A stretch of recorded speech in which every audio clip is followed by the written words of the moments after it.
Novamente, graça e paz, irmãos. Pastor Maurício, ele tem, nos cultos do domingo à noite, ele iniciou uma série de pregações na carta aos Hebreus. E nós vamos dar continuidade hoje. Queria que você abrisse comigo a sua Bíblia na carta aos Hebreus, capítulo 1. Primeiro nós vamos ler dos versos 1 ao 4. A palavra diz assim: havendo Deus outrora falado muitas vezes e de muitas maneiras aos pais pelos profetas, nestes últimos dias nos falou pelo Filho, a quem constituiu o herdeiro de todas as coisas, pela qual também fez o universo. Ele é que é o resplendor da glória e a expressão exata do seu ser, sustentando todas as coisas pela palavra do seu poder. Depois de ter feito a purificação dos pecados, assentou-se à direita da majestade nas alturas, tendo se tornado tão superior aos anjos, quanto herdou mais excelente nome do que eles. Amém? Oremos. Pai, vamos te agradecer por tudo que o Senhor tem nos dado. Te agradecemos pela vida, te agradecemos pela oportunidade de estarmos aqui neste templo, te louvando, buscando o teu nome como igreja e aprendendo mais de ti.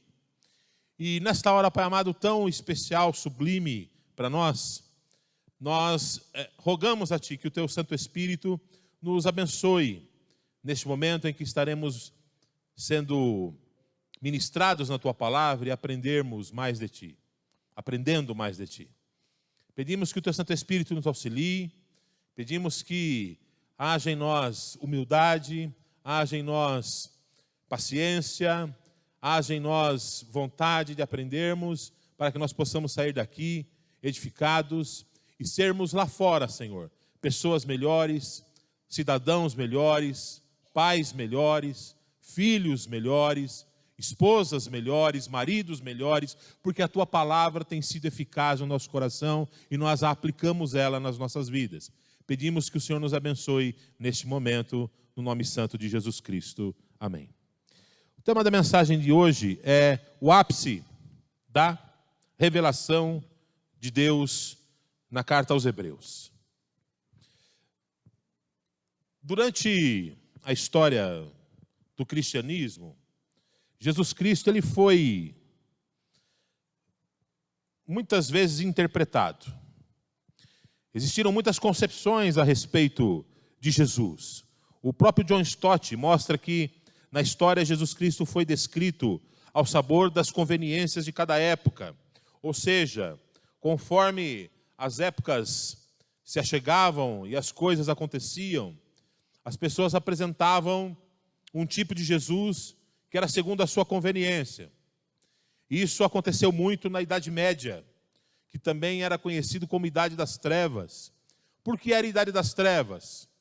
Porque não havia conhecimento. Quase que 100% da população era analfabeta. As pessoas não tinham acesso à palavra de Deus, elas não tinham acesso à Bíblia. Quando elas iam à igreja, né, a Bíblia, a missa, o culto, ele era feito em latim. E só quem sabia latim eram os clérigos, eram os papas, os bispos, os padres. E algumas pessoas que eram da realeza,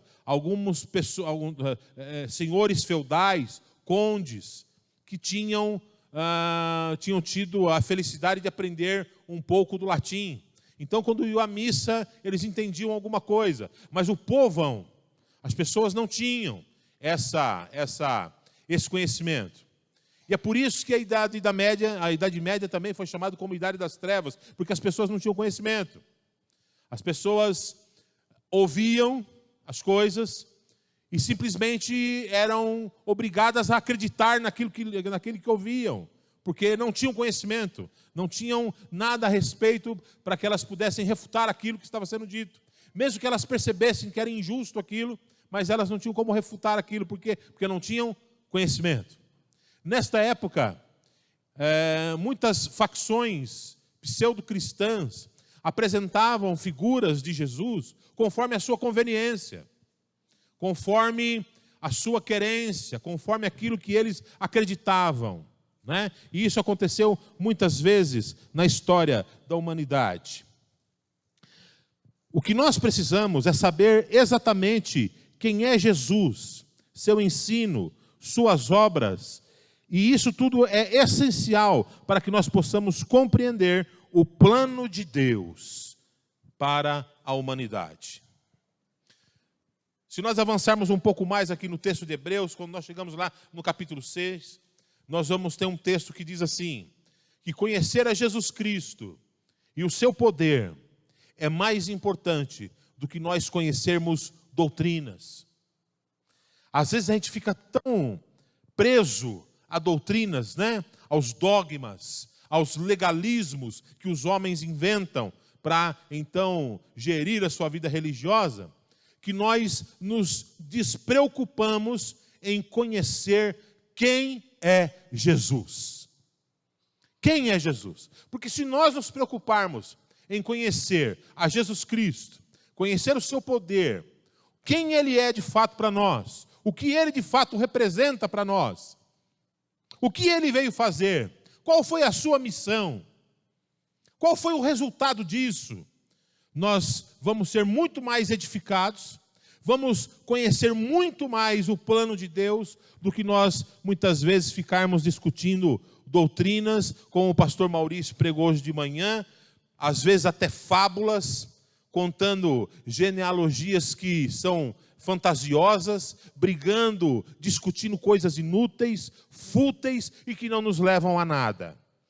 O que nós precisamos é conhecer quem é Jesus Cristo. Quem é Jesus? Quem é Jesus para você? O que Jesus representa na sua vida? O que Jesus fez por você? Eu sei que existem alguns aspectos nesse filme que eu vou citar agora que são criticáveis, que é aquele filme A Cabana, né? Principalmente no finalzinho do filme ali, fica meio esquisito para nós que somos cristãos de teologia ortodoxa, reformada, fica meio complicado para a gente entender algumas coisas ali. Mas tem uma cena daquele filme que eu confesso para você que eu me vi ali naquela situação. Eu me vi ali naquela situação. É quando o rapaz que está ali na cabana, né?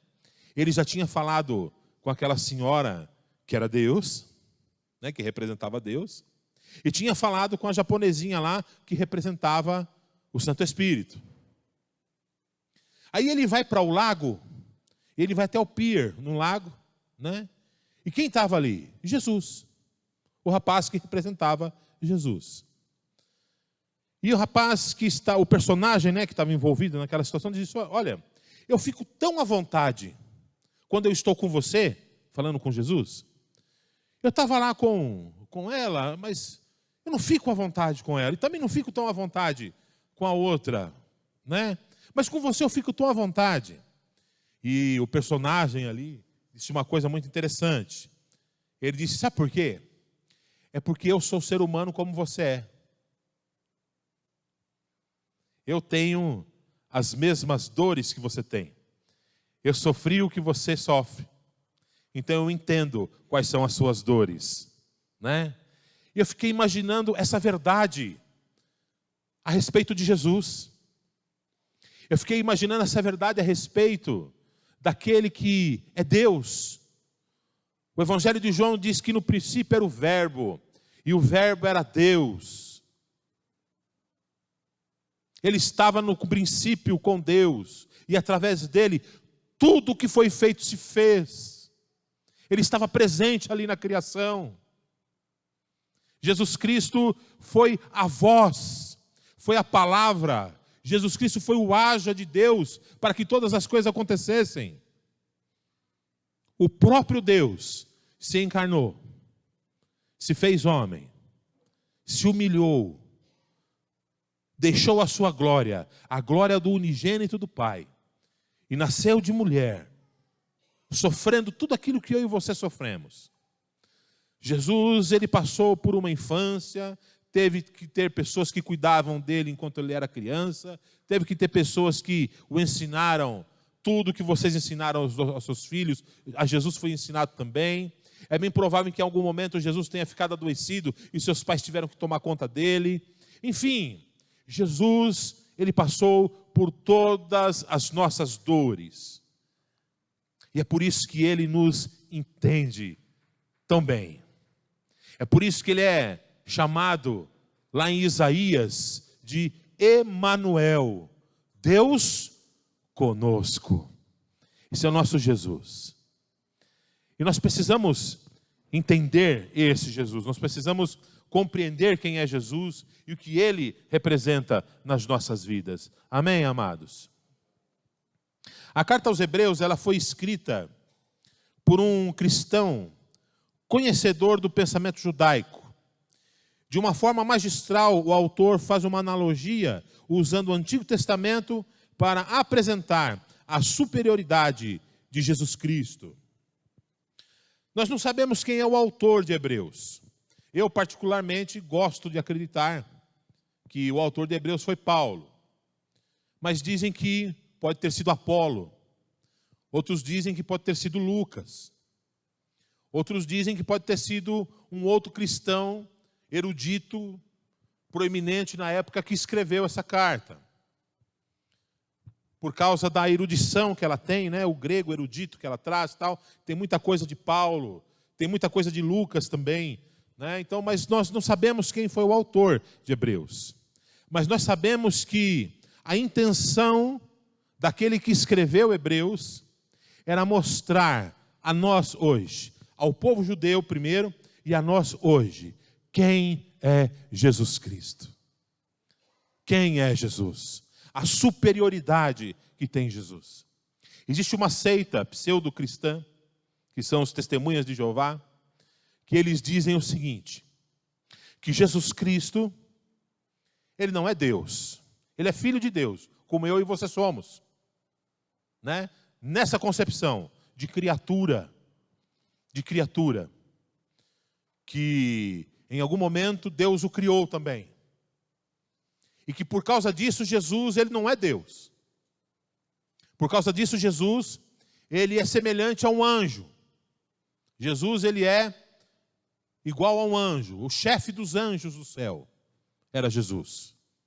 E essa ideia não é uma ideia recente, não. Essa ideia já existia na época em que essa carta foi escrita. E o autor de Hebreus vem dizer aqui, não, Jesus Cristo, ele é superior, aleluias, aos anjos. Jesus Cristo, ele é superior aos anjos. Tanto é que o seu nome está acima de todo e qualquer nome. O nome de Jesus Cristo está acima de todo e qualquer nome. O nome de Jesus Cristo é um nome poderoso nos céus. O nome de Jesus Cristo é um nome poderoso, sabe aonde? No inferno. Quando as pessoas ouvem a voz de Jesus, elas compreendem o poder que há no nome de Jesus. Quando Satanás ouve a voz de Jesus, quando ele ouve o nome de Jesus, ele se curva ao poder que há no nome de Jesus Cristo. No nome de Jesus há poder. Jesus, ele não é um anjo. Jesus, ele não foi criado por Deus como eu e você fomos e como os anjos foi. Jesus Cristo é o próprio Deus encarnado. Amém, amados? Jesus Cristo é o próprio Deus. Também nós podemos perceber que há na carta aos Hebreus um plano meticuloso. No começo da carta, percebe-se que a manifestação de Jesus Cristo fez parte de um plano divino. Jesus Cristo, ele não apareceu na história de maneira aleatória. Jesus Cristo, ele não aparece como Salvador de uma maneira sem ser planejado. Querem ver uma coisa? Quando nós vamos lá no livro do Gênesis, no capítulo 3, no verso 15, nós temos ali aquilo que nós chamamos de proto-evangelho. Foi a primeira menção do envio do Messias. É quando há um diálogo de Deus com a serpente e com a mulher. O Senhor Deus diz: olha, a serpente vai lhe ferir o calcanhar, falando para a mulher. Mas aquele que há de nascer da mulher vai pisar a cabeça da serpente e vai lhe esmagar a cabeça. De quem que estava sendo falado ali? De Jesus Cristo, o Filho de Deus, que na cruz do Calvário, quando ele disse: Pai, a ti entrego o meu espírito, tudo está consumado. Tetelestai, tudo está consumado. Naquele momento único na história da humanidade, em que os céus ficaram negros, a palavra de Deus diz que houve um grande terremoto naquele momento. Os céus ficaram negros, a negritude cobriu a terra. Naquele momento, o pecado da humanidade foi colocado totalmente sobre Jesus Cristo, cumprindo-se a profecia de Isaías, que dizia o seguinte: que as nossas dores, os nossos pecados foram colocados sobre ele. Naquele momento, o céu chorou. Naquele momento, a humanidade sentiu o poder vibrante de Deus que fluía através do sangue de Jesus Cristo, que estava sendo derramado na cruz do Calvário, tão intensamente que foi suficiente para lavar os nossos pecados e escrever o meu nome e o teu no livro da vida. Houve um tremor na terra, e aquele tremor foi tão intenso que chegou ao templo de Salomão. Aquele tremor chegou ao templo, arrebentou com tudo, e a palavra de Deus diz que aquilo que fazia a divisão entre Deus e os homens, que era aquele véu que havia entre o santo lugar e o santíssimo lugar, aquele véu foi rasgado de alto a baixo. É como se Deus tivesse pegado aquele véu com as duas mãos e feito assim, rasgou. Agora não há mais separação. Vocês estão acessíveis, por quê? Porque Jesus Cristo, aleluias, morreu por nós naquele momento. E nós que éramos inimigos de Deus, agora, através de Jesus Cristo, fomos chamados de amigos de Deus. Então eu quero que você sorria no teu coração e sorria no teu rosto agora, porque você é amigo de Deus através de Jesus Cristo. Amém, amados? Esse plano, ele não foi aleatório, ele foi pensado. Tudo o que o nosso Deus fez para chegar até aquele momento, ele fez e fez de maneira pensada. Alguns anos atrás, nós apresentamos aqui uma cantata de Natal, bons anos atrás, que era aquela cantata Viva Está. Tinha uma música no meio da cantata, que falava do momento da crucificação de Jesus. Lembra dessa música, André? Linda, né? E mostrava, a música, ela tinha a preocupação de mostrar o sentimento de Deus no momento do Pai, né? O sentimento do Pai no momento da crucificação. E na música ele dizia: eu poderia resgatá-lo, eu poderia libertá-lo, mas resolvi deixá-lo morrer. Não foi aleatória a morte de Jesus Cristo. Ela foi planejada, meticulosamente planejada, para que pela morte, e principalmente, e acima de tudo, pela ressurreição de Jesus. Pela ressurreição de Jesus. Porque o Pai sabia que o filho iria sofrer. Mas o Pai também sabia que ele poderia ressuscitá-lo. E essa informação Satanás não tinha. Satanás não contava com a ressurreição de Jesus. Ninguém contava com a ressurreição de Jesus. Eu fico imaginando Maria Madalena, Domingo pela manhã, ela foi a primeira que chegou no jardim, onde estava ali o túmulo de Jesus. Ela chegando, olhando, vendo tudo, viu que a pedra havia sido removida, viu que o selo da autoridade romana estava rompido, que os guardas já não estavam mais ali. Ela entra no túmulo e a única coisa que ela vê são os lençóis. Quando ela sai, ela encontra quem? Um jardineiro. Ela encontra um jardineiro. Ei, você não viu o meu Senhor que estava aqui? Ele foi morto, crucificado, foi colocado aqui. Eu entrei lá no túmulo e não tem nada, não tem ninguém. Aí de repente, aquele que era o jardineiro não era o jardineiro, era Jesus Cristo, no domingo ressuscitado. Aleluias.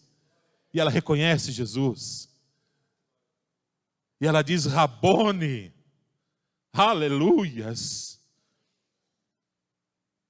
Imagina quando nós estivermos no céu e nós nos encontrarmos com Jesus e nós podemos dizer do nosso coração: Rabone, muito obrigado, valeu a pena, nós estamos aqui, a tua palavra se cumpriu na tua igreja. Aleluias.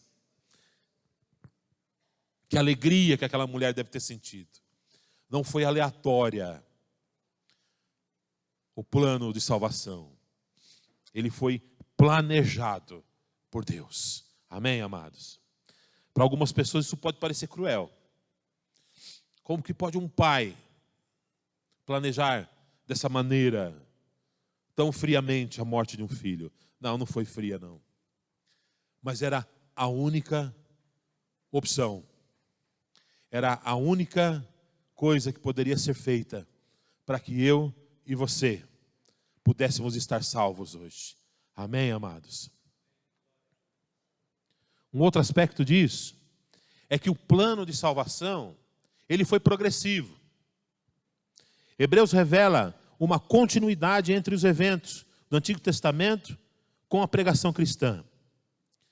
Seguindo pelos pais, que foram os patriarcas, do livro do Gênesis, passando pelos profetas bíblicos, a carta revela que a mensagem principal é Cristo. Por isso, todos os cristãos leem a Bíblia com o olhar retrospectivo do Novo Testamento para o Antigo Testamento. Eu vou explicar isso para você. Nós, enquanto cristãos, a palavra de Deus diz que nós estamos fundamentados na doutrina dos apóstolos, né? Daí então a expressão de nós sermos apostólicos também. Nós não temos apóstolos na nossa igreja. Não é essa a ideia. Nós somos apostólicos porque estamos fundamentados na doutrina dos apóstolos, né? Se nós que estamos fundamentados na doutrina dos apóstolos, nós não olharmos o Novo Testamento com a lente do Antigo Testamento, nós não vamos conseguir entender a sequência de eventos que nos trouxe até esse momento da história da igreja. Há quem diga que esse momento que nós estamos vivendo é Atos 29. Atos capítulo 29. Porque o livro de Atos dos Apóstolos registra a história da igreja, o início da igreja, e termina em Atos capítulo 28. Alguns afirmam que o que nós estamos vivendo é Atos capítulo 29, né? Se nós não olharmos, se nós não interpretarmos o Novo Testamento com as vistas do Antigo Testamento, nós não vamos entender como nós chegamos aqui, o porquê chegamos aqui e quais são os passos que nós devemos dar de agora para frente. Irmãos, Jesus Cristo está presente em toda a Bíblia. De Gênesis a Apocalipse, Jesus Cristo está presente. Em Gênesis, Jesus é a rocha, é o princípio onde todas as coisas foram formadas. Em Êxodo, Jesus, ele é o grande libertador. Moisés é um tipo de Jesus. Jesus é o grande libertador em Êxodo. Em Levítico, Jesus é o Deus que santifica. Em Deuteronômio, Jesus Cristo é o Deus que nos faz relembrar a lei de Deus. Em Números, Jesus Cristo é o Deus que caminha conosco no deserto. E assim por diante. Jesus Cristo, ele está presente em todos os livros da Bíblia. Nós vamos encontrar Jesus. O livro do Antigo Testamento que mais cita Jesus Cristo é o livro de Isaías. É o livro que mais fala, todos os profetas falam a respeito de Jesus. Todos os profetas indicam a Jesus. Mas o profeta que diretamente fala a respeito de Jesus, e o que mais fala é o profeta Isaías. Em especial, nós temos o capítulo 53 do livro de Isaías, que fala a respeito do servo sofredor, do Bet Yavé, do servo sofredor. Os judeus, eles não conseguiam entender a concepção de um Deus que nasceria e que esse Deus seria um servo sofredor. Eles não conseguiam entender essa concepção. Por isso que até hoje, os judeus ainda esperam o Messias. Essa semana bombou aí no Facebook, nas redes sociais, uma matéria a respeito de Israel, de alguns rabinos, proeminentes lá de Israel, que estão dizendo que eles ainda estão aguardando a manifestação do Messias. E que eles acreditam que o Messias vai se manifestar em breve. Só que nós sabemos, através da palavra de Deus, porque nós a examinamos no Novo Testamento com os olhos no Velho Testamento, nós sabemos que o Messias já veio. O Messias já se manifestou. E que o Messias que Israel está esperando agora, na realidade não vai ser o Messias. Vai ser o anticristo, que vai enganá-los. Só que quando isso acontecer, a palavra de Deus também já terá se cumprido nas nossas vidas. Por quê? Porque nesse momento, a igreja de Cristo já não estará mais aqui.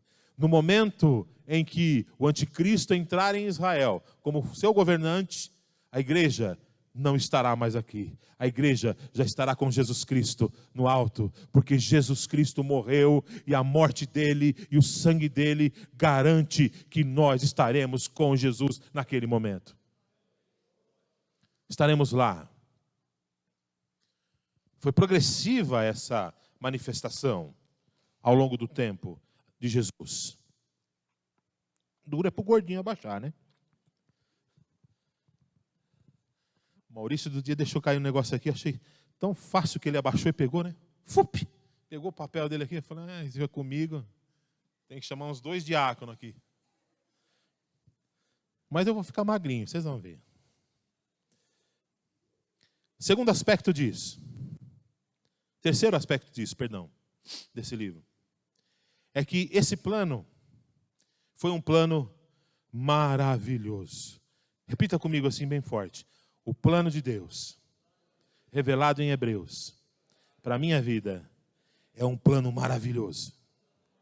Glória a Deus. Nós percebemos aqui um clímax na narrativa ao falar da grandeza de Jesus. O objetivo da carta é a exaltação da pessoa de Cristo, além dos patriarcas, dos profetas e dos anjos.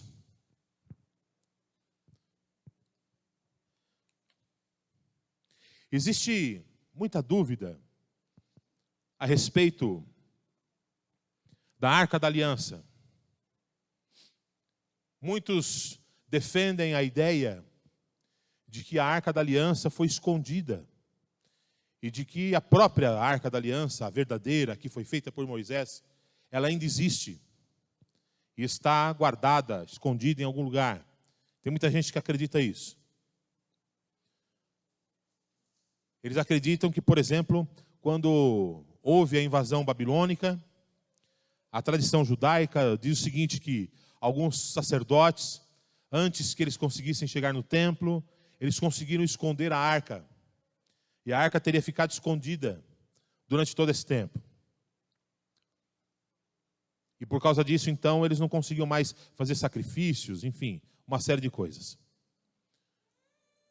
Em 70 depois de Cristo, o templo de Salomão, o templo de Herodes, que foi reformado, ele foi invadido, foi incendiado e foi destruído, cumprindo a profecia de Jesus que dizia que não ficaria pedra sobre pedra.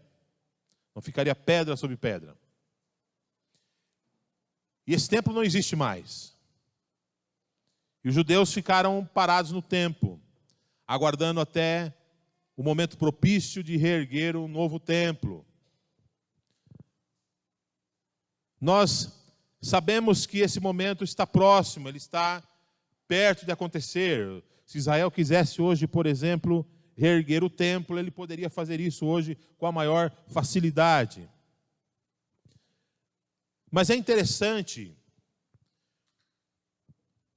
um outro dado que eu acho que é interessante para a gente reforçar essa ideia aqui. Por exemplo, Moisés, quando morreu,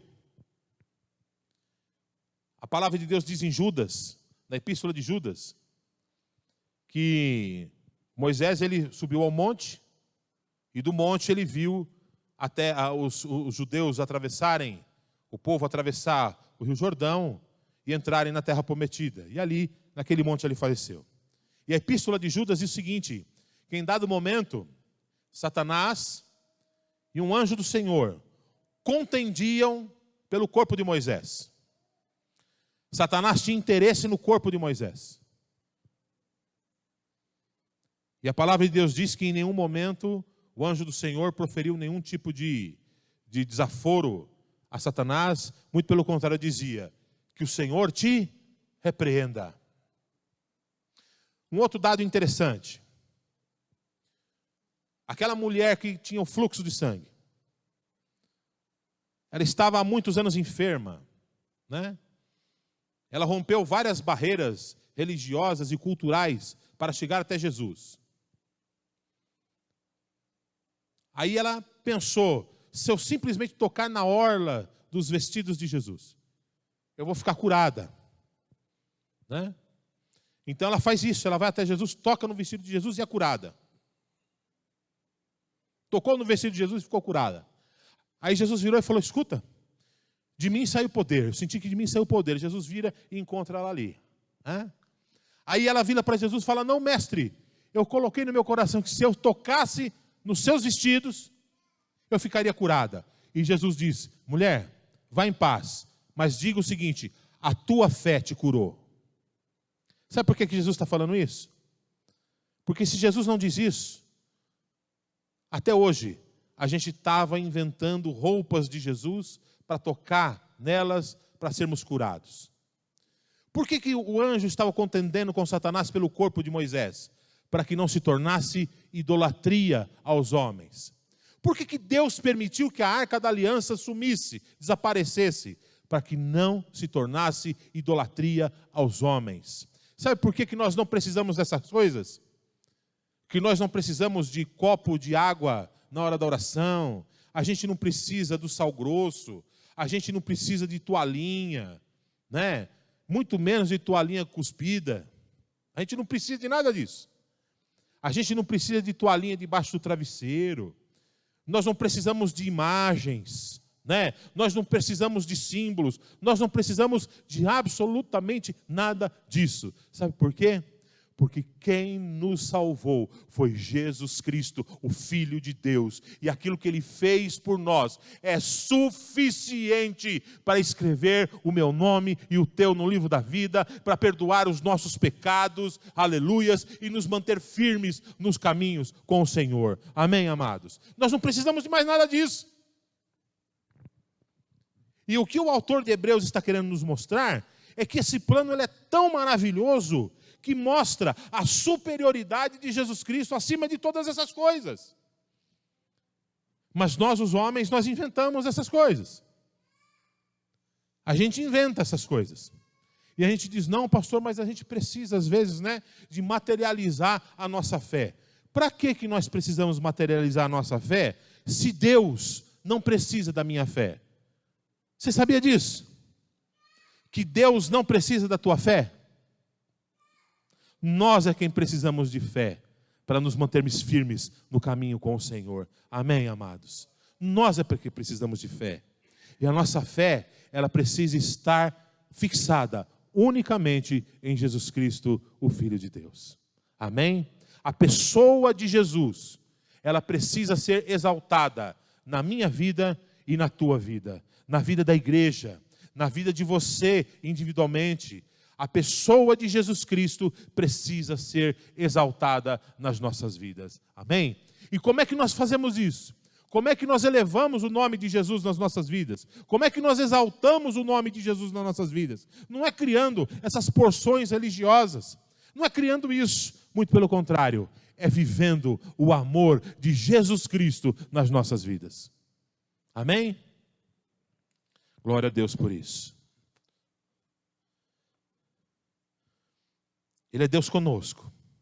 Jesus, ele é apresentado como pré-existente.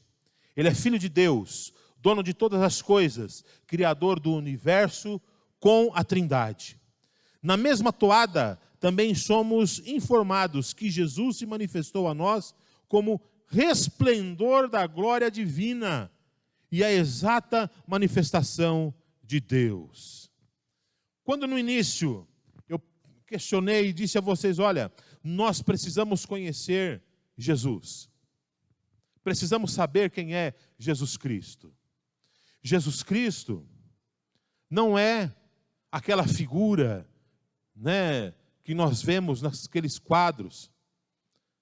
Eu me lembro que a minha avó, quando eu era criança, a minha avó tinha um quadro, né, na sala dela, que tinha uma foto de Jesus, um Jesus com cabelinho comprido, encaracoladinho assim, né, aquele cabelo meio encebadinho, né, compridão, aquela cara de hippie, aquela barba que deixava ele meio com cara de hippie, aquela roupinha azul. Nem sei se a roupa de Jesus não era azul, né? Nós sabemos que as roupas de Jesus, pelo menos o manto dele era vermelho, é o que está na Bíblia. Mas apresenta ele com uma roupinha azul, um coração esquisito, com uma coroinha no meio, né? As mãozinhas furadas. Hein? E eu ficava olhando, rapaz, mas será que Jesus é assim mesmo? Era criança, né? Então você imagina, será que Jesus é desse jeito mesmo? Né? Mas daí depois a gente vai crescendo, a gente vai aprendendo. Eu descobri que Jesus não tem aquela aparência. Eu descobri que Jesus, ele é um homem que era sem beleza. Diz o texto de Hebreus, de Isaías 53. Ele não tinha beleza. Não diz que ele era feio. Diz que ele não tinha beleza. Ou seja, era uma pessoa comum. Uma pessoa comum. Jesus, que veio e que morreu por nós, ele se ofereceu como um cordeiro, como um sacrifício. Como um cordeiro, como um sacrifício. Existe uma significância muito real naquela imagem dos 4 seres viventes. As 4 imagens, os 4 rostos dos 4 seres viventes têm a ver com Jesus. Um deles é apresentado como um rosto de boi, né? Um dos seres viventes tinha um rosto de boi. Por que de boi? Porque o boi ele tem uma grande força. O boi ele é muito forte. Ou seja, ele tem muito poder. Só que ele não sabe que ele tem essa força, ele não sabe que ele tem esse poder e então ele se torna totalmente obediente aos homens. Né? Quando você vê aqueles bois, eu tenho ido para Minas, lá na casa da minha mãe, de vez em quando passa lá aqueles senhores ainda, né, sitiantes, num carro de boi. Né? E a gente acha aquilo lindo, porque o boi lá naquela canga e vai puxando lá. A ideia é o seguinte, se o boi soubesse que a força que tem, talvez ele não obedecesse. Jesus ele é apresentado como boi, porque ele tem todo o poder. Ele tem todo o poder, quando ele veio. Mas ele não tinha vontade própria ali. Ele estava ali para obedecer à vontade do Pai. Isso fica claro quando ele vai para o Getsêmani, ele ora por 3 vezes: Senhor,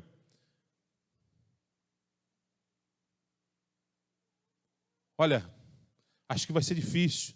Se possível, afasta de mim esse cálice. Mas ele diz, antes de tudo, Senhor, seja feita a tua vontade. A tua vontade. Jesus Cristo, ele não tem mais essa aparência de boi. Jesus Cristo não tem mais aquela aparência, né, do quadrinho. Uma vez eu fui com a Isabela.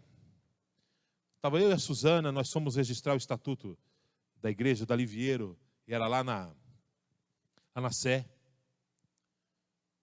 E era a época em que estava na moda aquele desenho da Disney, o Corcunda de Notre Dame. A Isabela era pequenininha, né? Vou contar essa historinha para vergonha alheia dela. Quando nós passamos na frente da igreja da Sé, ela, pai, é a igreja do Corcunda. E tinha um gesto que o Corcunda de Notre Dame fazia, um desenho, que ele pegava a rainha cigana, né?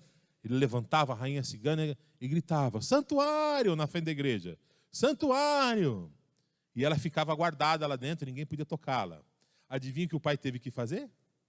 Na porta, na escadaria da Praça da Sé, peguei a Isabela, santuário! Acho que se tivesse algum padre lá de dentro olhando para mim naquele momento. E eu nunca tinha entrado na igreja da Sé.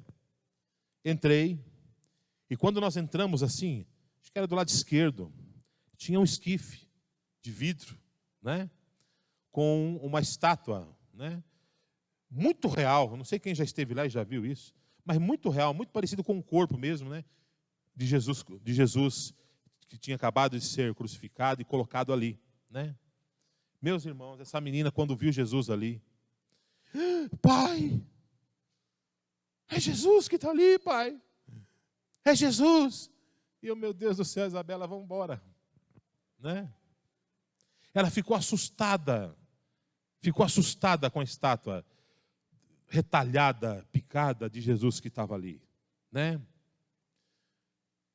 Mas glórias a Deus, que Jesus Cristo não tem mais essa aparência de uma ovelha que foi oferecida em sacrifício. A aparência que Jesus tem agora é aquela que João descreveu na sua visão. Eis que vejo um varão, e ele estava vestido com armadura, ele estava vestido com espada, pronto para guerrear. Ainda na visão do Apocalipse, ele vê Jesus montado num cavalo branco, e na sua coxa direita estava escrito, Rei dos Reis, Senhor dos Senhores, aleluias. Agora, Jesus Cristo não é mais a ovelhinha. O Jesus que há de se manifestar é o leão da tribo de Judá, que veio para resgatar o seu povo. Bendito seja o nosso Senhor. E eu quero concluir dizendo para vocês o seguinte. Pode ir lá direto para a conclusão. Que o prólogo, ou seja, o início aqui de Hebreus, resume de uma forma inequívoca a pessoa de Jesus Cristo. Desde o Cristo profetizado no Antigo Testamento, passando pelo servo sofredor na cruz, até o Cristo glorificado nas alturas, o autor pontua com precisão a divindade de Jesus Cristo. Amém? Quero dizer para você o seguinte, Jesus Cristo é o único Deus que poderia ter feito por nós o que foi feito. Nenhum outro Deus que foi criado pelos homens, ou algum demônio que na antiguidade se passava por Deus, usurpava o lugar de Deus, nenhum deles poderia fazer o que Jesus Cristo fez. Jesus Cristo, enquanto ele estava morto aqui para nós, A palavra de Deus diz que Jesus ele foi até o inferno. E ele tomou das mãos de Satanás as chaves do inferno e a chave na morte. A palavra de Deus diz lá em Pedro que Jesus pregou lá no inferno. Não para salvação. Não para salvação. Mas a palavra de Deus diz que Jesus falou lá para aquelas seres que estavam lá, para que eles percebessem que Jesus Cristo, o Filho de Deus, agora tinha nas suas mãos a chave do inferno e que eles não tinham mais poder e autoridade nenhum sobre o povo de Deus. Amém? Quem é Jesus para você? Jesus para você é só aquele Jesus que você carrega no seu crucifixo? Jesus é só aquele Deus que dá para você o nome da religião que você serve? Quem é Jesus na sua vida? Eu tenho uma sugestão a você. Que Jesus Cristo seja o único e suficiente Deus e Salvador no teu coração. Que Ele seja isso sempre. E que você nunca se esqueça que o nome de Jesus Cristo é poderoso. O nome de Jesus Cristo é poderoso nos céus. O nome de Jesus Cristo, Ele é poderoso na terra. E o nome de Jesus Cristo é poderoso no inferno, onde o nome dele é temido. Quando Jesus entra em Gadara, havia um endemoniado lá. Ele vem aos pés de Jesus. Ele se prostra aos pés de Jesus, dizendo: o que é que você veio fazer aqui? Ainda não é o seu tempo. Morrendo de medo. Morrendo de medo. Aquele homem tinha uma legião de demônios nele. Jesus expulsa aqueles demônios. Aqueles demônios entram numa manada de porcos, que depois se apincham num precipício e morrem. Quem é Jesus para você?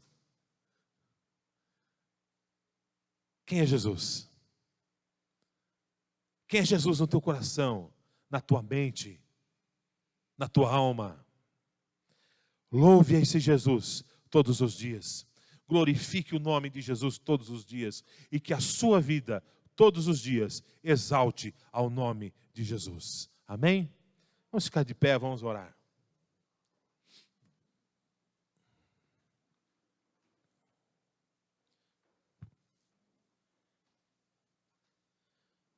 Pastor Maurício vai dar sequência nas pregações de Hebreus, nos domingos. E eu convoco a vossa hora, não falte.